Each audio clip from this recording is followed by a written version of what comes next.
Yun nga mga palang mga ka-basic, nandito tayo sa Recto.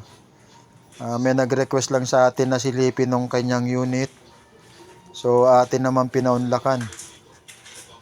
Yun, sinilip ko lang kahapon mga ka-basic. Ngayon, eto na. Nandito na tayo muli sa kanyang unit at atin na itong gagawin. Dahil nga sa matagal na hindi maupahan, syempre kung ikaw mangungupahan, una mong titignan dyan ay ang CR, tulad nyan. Napakarumi. At ang talis po, syempre sinauna pang talis yan 10 by 10 mga ka-basic.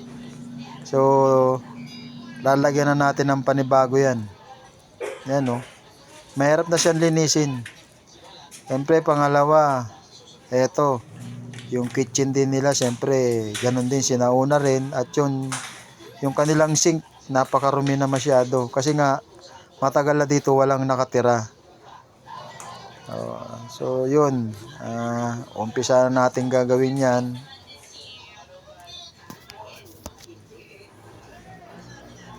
Medyo ang gagawin natin dito, tulad nga ng sinabi ko, hindi lahat na nagpapagawa ay mayaman. Kailangan natin ng yan, akatin natin yung taas. Malaki to mga ka-basic, pinapaupahan to. Yan o, napakaganda sa second floor. Naka wallpaper yan mga ka-basic. Halos lahat yan, i-repaint natin yan mga ka-basic. At yung sink na yan, papalitan natin yan. Yung sink na ipapalit, yun, luma din pero mas stainless siya. Yan, i-repaint natin yung buong wall na yan mga ka-basic. Yan, sisinsilin na natin yan. So ayan mga ka-basic, nasinsil ko na yung buong paikot niyan para hindi masayang ang araw natin sa pagsisinsil. So yung buong gilid lang ng tiles na yan ang sininsil natin para mapabilis ang ating trabaho.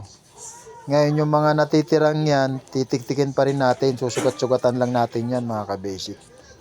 Pwede na yan, makapit na yan dyan. Adhesive naman ang gagamitin natin dyan mga ka-basic. Yan, ganyan lang ang shortcut na pagsisinsil para hindi masayang ang ating araw. Saka CR, ganun din. Ayan, naumpisahan na natin. Halos lahat sila meron na. Yung pag ganun na lang ang wala niyan. Yan.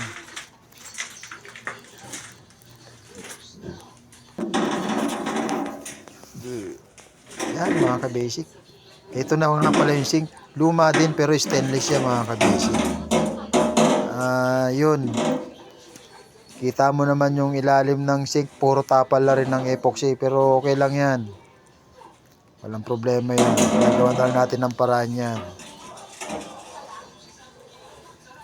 Kaysa bibili pa ng bago. Yan, yung butas na yan, mali pero okay na. Gagawa na lang din natin ng paraan yung butas ng sink na yan. Tatapalan na lang natin yan mga ka-basic. Pag binaligtad natin yan, magpapanibago ng butas eh. Kaya yan, yung dating butas, yun pa rin yung paglalagyan natin. Yung butas na yan mga ka-basic, tatapalan ko na lang yan.